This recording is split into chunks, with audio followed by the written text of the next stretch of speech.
You know, ladies and gentlemen, one of the things that I gotta say I am absolutely sick of has to be journalists and how they are constantly trying to make people make things easier, add trigger warnings, add all kinds of nonsense to video games that no real gamer actually cares about. I'm so sick of these people. You know, oh, We have an article here from Polygon talking about how Death Stranding 2, apparently according to the journalist over here that wrote it, desperately needs content warnings, trigger warning. Yes, they are demanding that a game like Death Stranding 2 add trigger warnings, and that if you do not add trigger warnings to the video game, that it defeats the entire purpose of the game's story. This is absolutely insane, and I'm so sick and tired of journalists talking about adding trigger warnings to everything. Sensitivity readers, consultants, all this nonsense that is just wasted money to convince people there's a problem when the people that are creating the problem are the ones that are providing the solution, and they're making money off of it. It says content warnings have become, if not standard,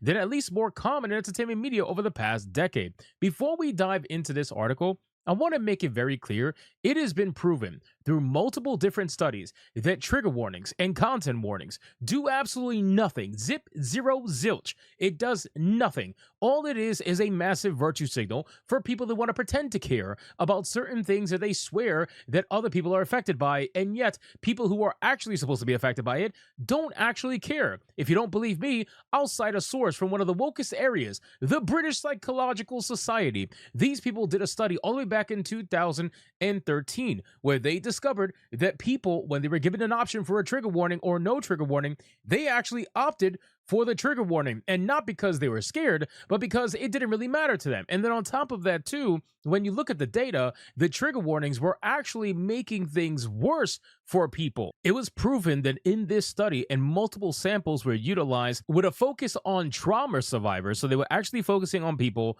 that were traumatized for whatever that reason may be. And in this study, if you look here, it says, perhaps surprisingly, analysis of the identified studies suggested that trigger warnings had negligible impact on emotional reactions and on avoidance. Participants largely decided to view the provided content and also didn't feel emotionally triggered when they did view the content. In one study in which participants were asked to pick between articles with and without trigger warnings, participants were more likely to pick those with trigger warnings, an active decrease in avoidance. But when trigger warnings were in place, study shows that participants were more likely to have an anticipatory emotional response, as shown through both measures of effect and changes in heart rate. This suggests that people may anticipate distress from viewing, but that this anticipatory experience ultimately doesn't stop them from viewing. So the hilarious thing is that if there was no trigger warning at all, most of these people were not even affected by the content that they were consuming. But if there was a trigger warning, that would create this anticipated effect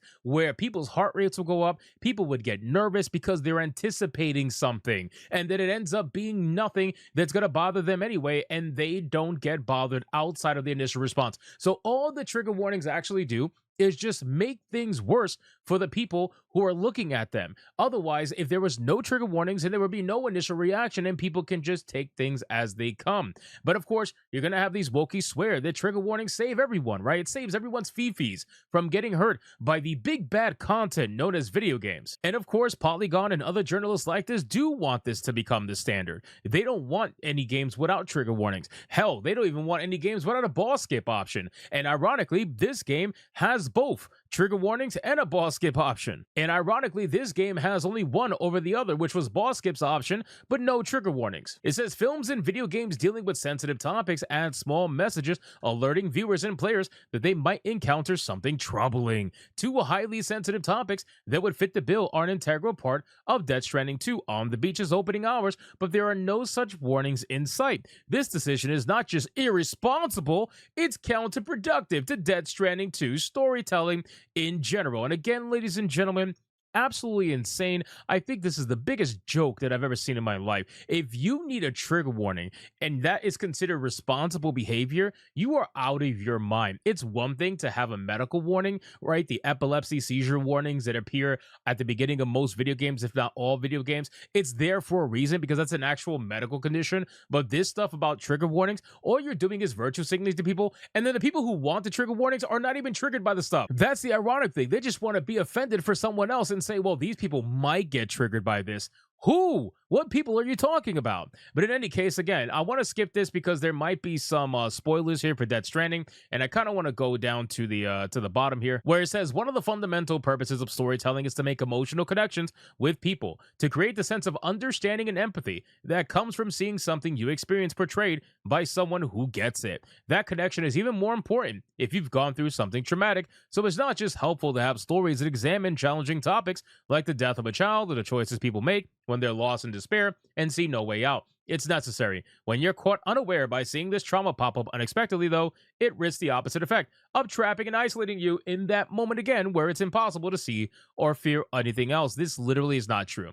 And like I said, there is multiple studies out there. This is just one that I found within the last couple of hours, but they are out there from multiple different places. There are some based in the United States. There are some based with the British. There are plenty of studies out there that you can utilize that will tell you and prove to you that trigger warnings don't do a damn thing. Everything that this journalist is saying is not true. It's just what they view to be as true. That's essentially what it is. And keep in mind, ladies and gentlemen, this is also from the same website. They had a totally separate journalist write an article about how stressful Death Stranding was and how Death Stranding 2 dialed back the most stressful thing about the first game. You probably ask yourself, gee, what is that? What could be the most stressful thing about the first game that this person didn't like? Was it the fact that you had to multi-manage your inventory, multi-manage your cargo, constantly try to balance your character to try not to fall? You have to dodge a whole bunch of things around the world? No. The most stressful thing in this game was the fact that there was a baby crying. That was it. That was the most stressful thing in this game. And they are thankful that apparently Death Stranding 2 dials it back. But the funny thing is, according to this journalist, they later admit that that's not true, that it doesn't actually dial it back at all. So this entire thing is an absolute joke, man. I'm telling you, what these websites, they are useless. They provide little to nothing other than a website for me to laugh at and for you to partake in laughing at. That is it. There is nothing more that Polygon or any other website offers. Their journalists barely even want to play the video games that they review. It's stupid. And then on top of that too, they want to constantly change these games to make it either easier or softer or less problematic or whatever, more responsible, right? Whatever words they want to use. But the funny thing is they don't even play the freaking games. That's the most ridiculous thing of it all. Keep in mind, ladies and gentlemen, every single time we see reviews from the video games, what they end up doing is they don't even use screenshots from the gameplay that they actually took, right? None of them ever use screenshots. Very few use screenshots from the gameplay that they themselves took. What do? They use screenshots that are provided by the company that is helping them write the article, right? They basically have press photos that they utilize from these companies, and you can see it here because they have to credit the image. That's part of the deal when they get press photos like this at a high res and feature in-game stuff that are farther than they'll ever get when they actually play the game themselves. They only get a few hours in, and at that point they're too triggered, or the game's too hard, or if the game doesn't have a boss skip option, they can't do it. Whatever. It's complete nonsense. So I just wanted to share this article with you and just bring this story of what it's like to be a gaming journalist still in 2025. I know there's not many of them left. Unfortunately, there are still some left, but there aren't many of them left. And the ones that are around are doing everything they can to ensure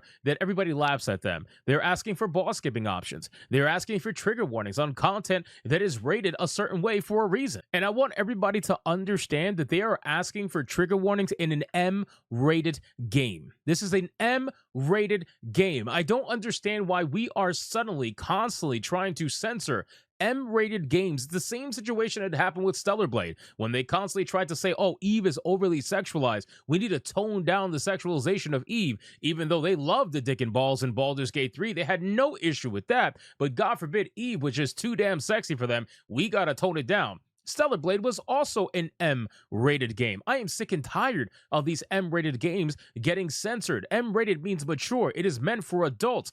Fiction should be uncensored at that point. It is stupid. Stop the absolute nonsense of what you are trying to ask for. Nobody cares about trigger warnings. You're the only ones that actually care about it, and you don't even play the game past the trigger warning anyway because you actually have to play the game in order to see it. So let's stop the nonsense, and let's just go back to laughing at the journalists and realizing that this is what they're asking for, because they are some of the weakest people in the entire world. So you guys can let me know in the comments down below, what do you think about this story? Can you believe that they're even asking for a trigger warning in an M-rated game? Or do you agree with them? If you agree with them, I'm more than willing to hear your side of the story. Let me know in the comments down below. And if you enjoyed this video, consider hitting that subscribe button, hit the like button, and I'll see you guys on the next one.